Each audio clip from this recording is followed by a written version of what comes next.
by allowing them to see the pit of their heart, then the mercy and the grace of God becomes a great thing in their life. In their life. Now, first of all, he uses the term helpless. It comes from a Greek word which means weak, feeble, or without strength. In light of the verses which follow, the meaning is not only that man was completely destitute of any virtue or power to save himself, but there was nothing in man which could move a holy and righteous God to save him. Simply no strength. Sometimes in a race, someone will fall to the side. Coach will encourage them to get back up. I remember running cross country in this in kind of central Illinois one time on a golf course, and everything was a hill. I mean, it just seemed hills everywhere, and you would see guys be running in front of you and gradually start to waver and then kind of just go off the path and fall down. Coach, get up, get up. I can't go on, Coach. No, I just don't have any strength. There's nothing left in me. One of the things that God will do in the life of a lost man, He regenerates the heart.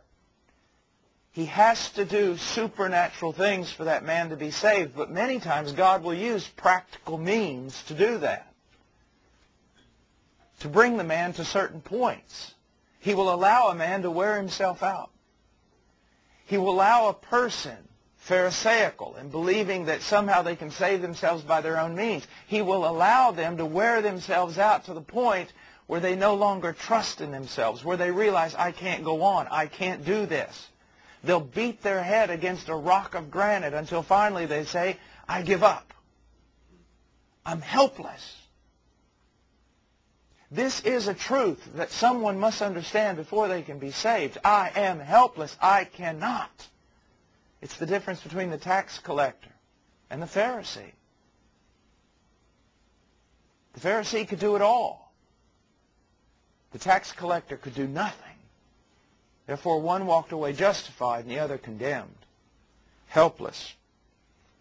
Martin Lloyd-Jones writes, without strength. What does this mean? It means total inability. It means that we were entirely devoid of any spiritual strength. Moral inability. Now again, oftentimes when you bring up the term moral inability, someone says, well, that can't be true. Well, why? Well, if man has no moral inability, then God can't judge him. I mean, you can't judge a blind man for not being able to find himself through, to pull himself through a maze or guide himself through a maze, because he's blind. It's not fair. So if man can't obey, then it's not fair for God to judge him when he doesn't obey. Yes, it is. And here's why. The moral inability, the reason why men cannot obey is because they will not obey. And they will not obey because they hate God. As I've said many, many times, it's like when Joseph's brothers, it is said about them that they could not speak a gentle or a kind word to him. They had tongues. They had minds. They knew the Hebrew speech. So why is it they could not speak a kind word to him? It says, because they hated him. It was their hatred that made them unable to speak a kind word to him, and therefore they are judged for their inability to speak a kind word. In the same way, men cannot obey God because they will not obey God, and they will not obey God because they hate him. And why do they hate him? Because he's good. You say, that's preposterous. No one would hate someone because they're good. Yes, someone will hate someone because they're good if the one hating is evil.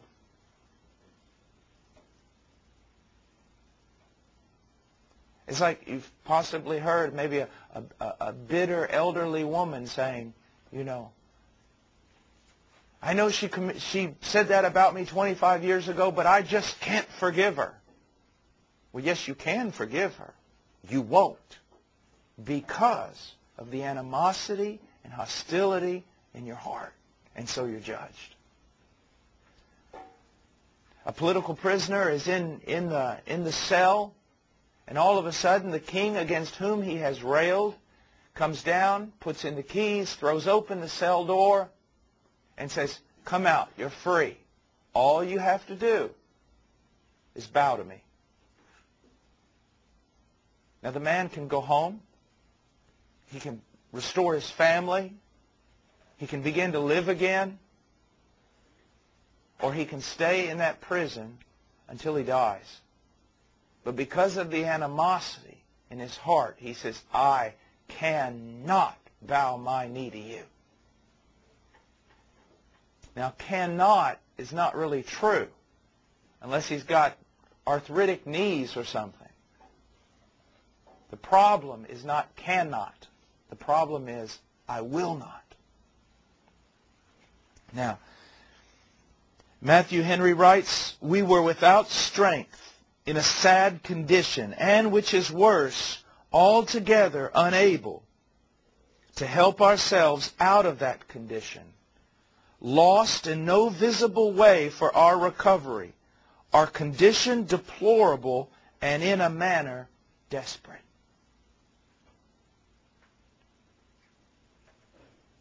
People could do with a good dose of desperate. And how are people most put in a place of desperation? Through the truth. Through the truth. A man unaware that he is about to be run over by a charging rhino is fine. He's happy. His thoughts are collected. There's no problem in his life. He's walking through the plains of Africa. Maybe he's a bird watcher, and he's listening to music, and he's writing down the birds he's seeing in his little notebook, and he's totally happy because he's totally unaware of the truth. And then all of a sudden someone shouts, there's a charging rhino coming right at you. In a moment's time, desperation is created. The truth. Well, men need to know the truth, that there's something charging at them more terrifying than a rhino. And it's not a something, it's a someone. It's God.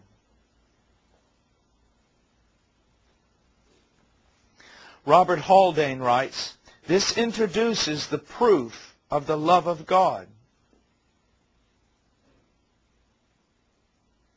I just told someone they're helpless. And by doing that, I introduce them to the love of God. That's why many of these preachers today who say they're not going to talk about sin, they can never talk about love. Never. They have no platform whatsoever to talk about the love of God to anyone.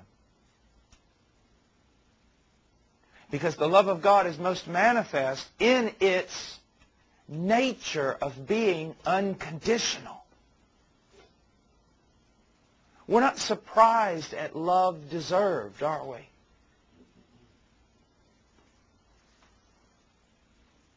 I mean, if a supermodel married some movie star like Brad Pitt or Tom Cruise or something, we wouldn't say she was merciful. She married me.